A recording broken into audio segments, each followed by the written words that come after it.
बतावे विधि के रागे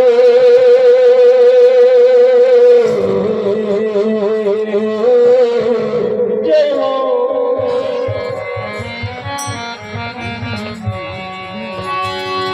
बीजा देव थी नाम ने सदगुरु रे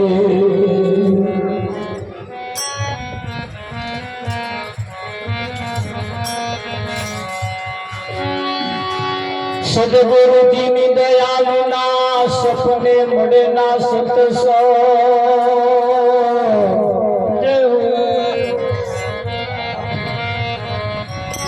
कृपा थाय गुरुदेव ने तो भक्ति मयाल रो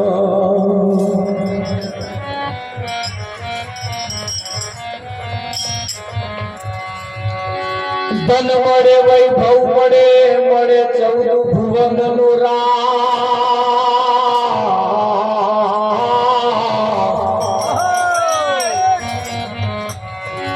भाग्य में होय तो सदगुरु मळे जीवन सुधारण के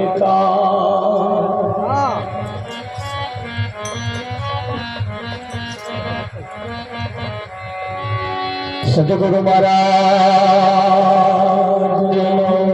जय हो।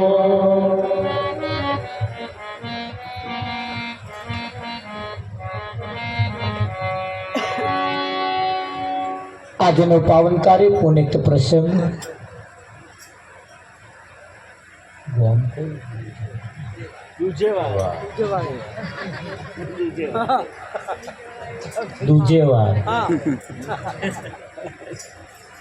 દુજેવાર ગામની ધર્મધરા ઉપર પ્રભુ ભક્ત એવા શું નામ હતું ભજન રાખ્યું એમનું મુકેશભાઈ ના ઘરના આંગણે આજનો આ કાર્યક્રમ આકાર લઈ રહ્યો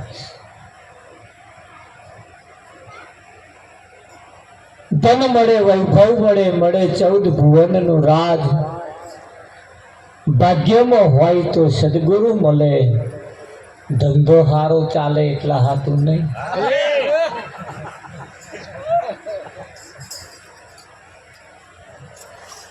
ડોબો વહેલો રાગે પડી જાય એટલા હાથું નહીં ખેતરમાં હારું પાકે એના હાથું નહીં ફક્ત ને ફક્ત જીવન સુધારણ કે કામ સદગુરુ જ્યારે જ્યારે મળે ત્યારે ત્યારે તમારું જીવન બદલે અને જીવન બદલવા વાળા બહુ જૂજ ઓછા છે ઘરો બદલાવા વાળા બહુ છે પણ જીવન બદલાવા વાળા બહુ જૂજ ઓછા છે આપણામાં પડેલા અવગુણ કઢાવા વાળા બહુ ઓછા છે અવગુણ આપવા વાળા બહુ છે પણ છોડાવવા વાળા બહુ ઓછા છે નુકસાન કરવા વાળા મતલબમાં નુકસાન કરવા વાળા બહુ છે ફાયદો કરવા વાળા બહુ જૂજ ઓછા છે હવે તમારો કયો નંબર આવે એ બાજી તમારા હાથમાં છે તમે કોઈને નુકસાન કરવા વાળા છો ફાયદો કરાવવા વાળા તમે બીમાર પડો ખાટલામાં પડ્યો હોય કે દવાખાનામાં દાખલ થયા હોય એટલે 3 પ્રકારના આવે એક ખબર જોવા આવે એક ખબર લેવા આવે અને ખબર કાઢવા આવે હવે તમે જતા હશે ને તમે ખબર કાઢવા જાવ છો ખબર લેવા જાવ છો કે ખબર જોવા જાવ છો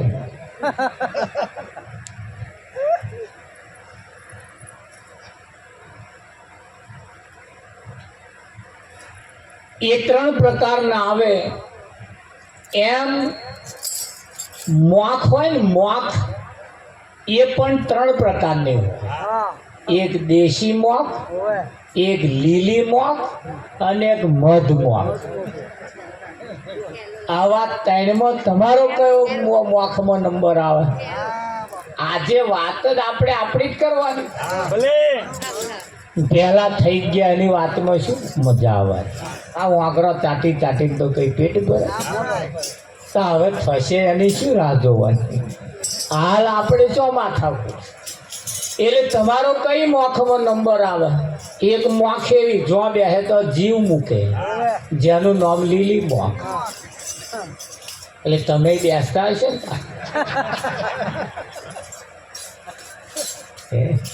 એક દેશી મોખ એ અઠવાડા ઉપરથી બીજે જાય જ નહીં. તમારે જો રહોડ જ ફરતો અઠવાડો બગાડ હોય તો જ જોઈ છે ને. અને મધ મોખ જે મધ બનાવવા વાળી છે એ ના જીવ મૂકે ના અઠવાડા ઉપર બેહે, ફક્ત અને ફક્ત ફૂલ ઉપર બેહે, પોદા ઉપર બેસે. જે ફૂલ ઉપર બેસે એના ઉપરથી રસ લેવાનું કામ કરે. ફૂલને ખબર પડે નહીં, પોદડાને ખબર પડે નહીં, અને એમાંથી રસ લઈ જાય અને એ મોખ મધ બનાવે. અહીંયા આગળ અડવાનું ખરું પણ કોઈને નડવાનું. આ નિયમ, આ સંસાર, આ સમાજ, આ દરેક જગ્યાના કંઈક કંઈક નિયમ લાગે. એટલે ત્રણ મોખની અંદર એક લીલી મોખ, દેશી મોખ ને મધમોખ, જેમ ત્રણ જણ મોખ છે એમ અહીં પણ ત્રણ પ્રકારે ખબર જોવા આવે, ખબર લેવા આવે, કોઈ ખબર કાઢવા આવે. તમે બીમાર પડો એટલે ખાટલાની પોગોતે આવીને એક જણો બેહે અને વાત મોડે. કેટલા દાડા બીમાર થયા કે 15-20 દાડા, પણ દવાખાનામાં જાવ ને 6-7 દવાખાના બદલ્યા પણ ફેર પડતો નહીં. એટલે એવા અવરે રહીને કે આ તો કહેવાય નહીં મારા, પણ કહેશે કહું તમને, આ દવાખાનાનું નહીં, આ દવાખાનાનું તશ્યાનું હશે. એક વાત હવે એક જણો આવે તા કે કેદારોના બીમાર થયા હતા કે 15-20 દાડા દવાખાના હતા કે 8-10 દવાખાનામાં ગયા, બધું કર્યું, દોરા કર્યા, ધાગા કર્યા, દવાખાનામાં ગયો, બધું કર્યું, પણ ફેર પડતો નહીં. એટલે કે આ તમને જે દર્દ થયું છે ને એવું જ અમારા ગામમાં એક જણને થયું. એણે કે બહુ દવાખાના કર્યા, બહુ દોણા દોડાયા, બહુ દોરા ધાગા કર્યા, પણ ના મટ્યું તે નાત મટ્યું. તે પેલો મોદો થયો ને ઊંઘી ગયેલો બેઠો થાય. પછી શું થયું? મરી ગયો. બચારાને માન્યા. તે પેલા નક્કી થઈ જાય ખાલી એને ના મટ્યું તો મને નહીં જ મટવાનું, હું મરી જ જવાનું.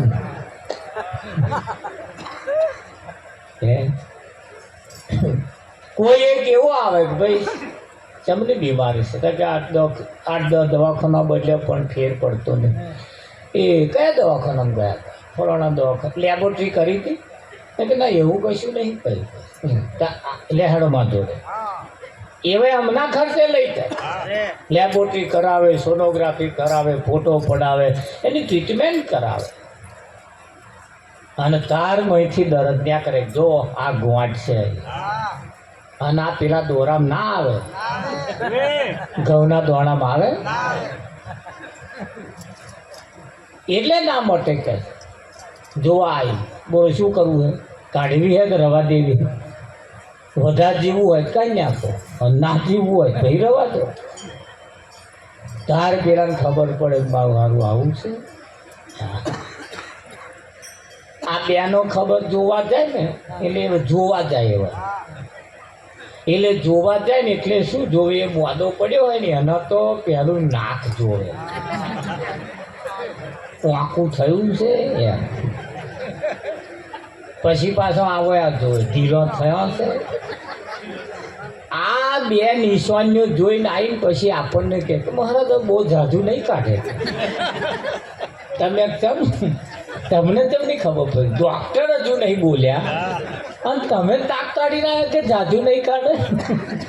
પણ એ આવું જોતો એટલે કોઈક જોવાવાળા પાછા આવે એટલે જોઈને આવીને પછી એમનો જે કંઈક કાર્યક્રમ નક્કી કરે ને બંધ રાખે.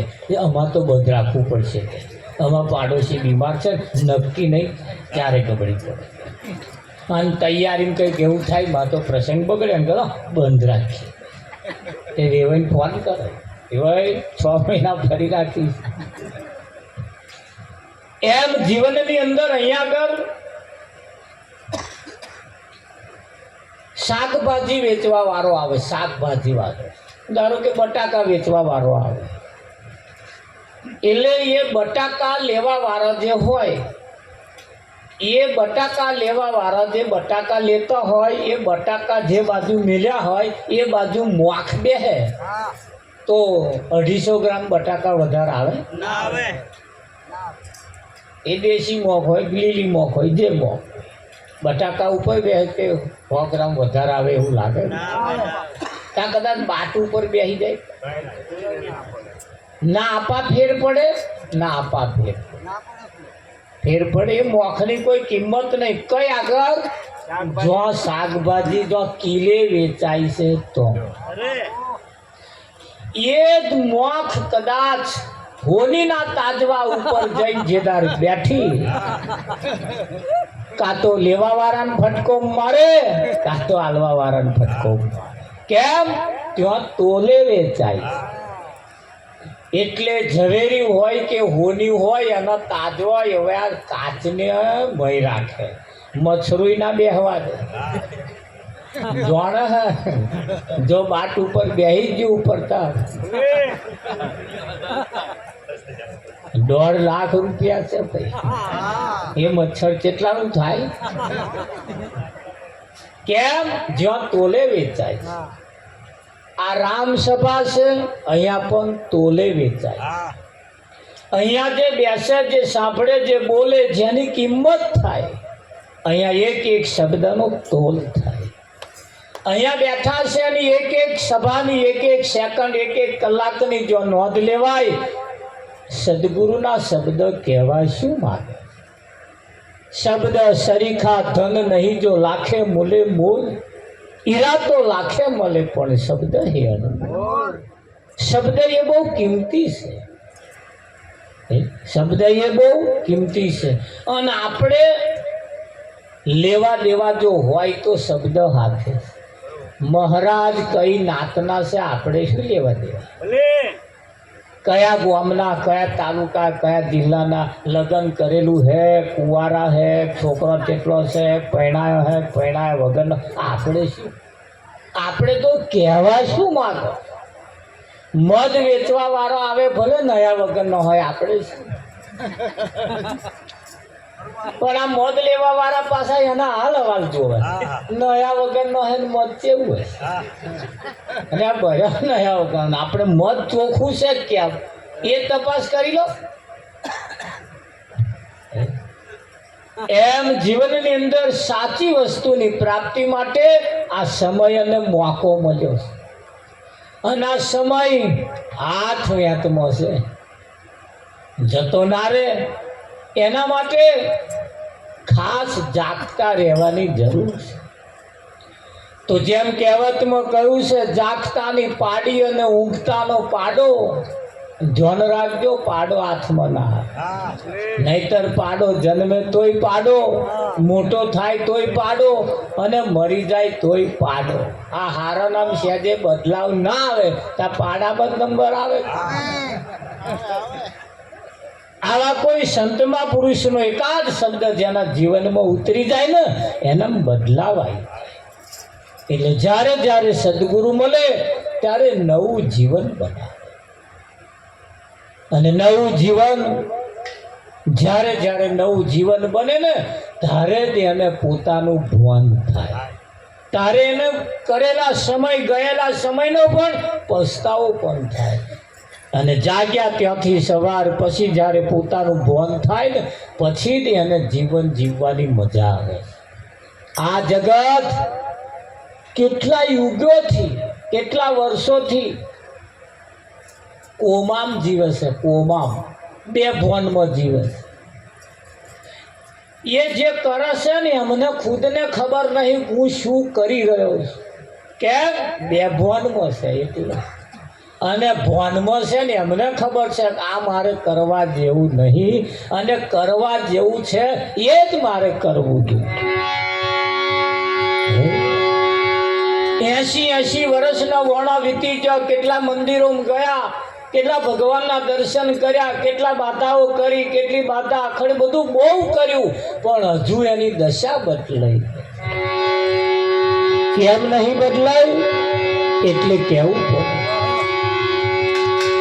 માળા ફરે હાથ મને મન ફરે સંસાર. માળા ફરે હાથ મને મન ફરે સંસાર. માળા ફરે હાથ મને મન ફરે સંસાર. માળા ફરે હાથ મને મન ફરે સંસાર. થોડા થોડા ઓટ ફફડાવતા રહેજો. તમારે એવું નહીં સમજવાનું મંડળ વાળાનું ઉચ્ચક આવ્યું. તો ઘણા ખરા ઓટ ફફડાવતા જ નથી. એમને એવું કે આગળ વાળાનું ઉચ્ચક આવ્યું એટલે એમની બેઠે વાળી છે બેઠા.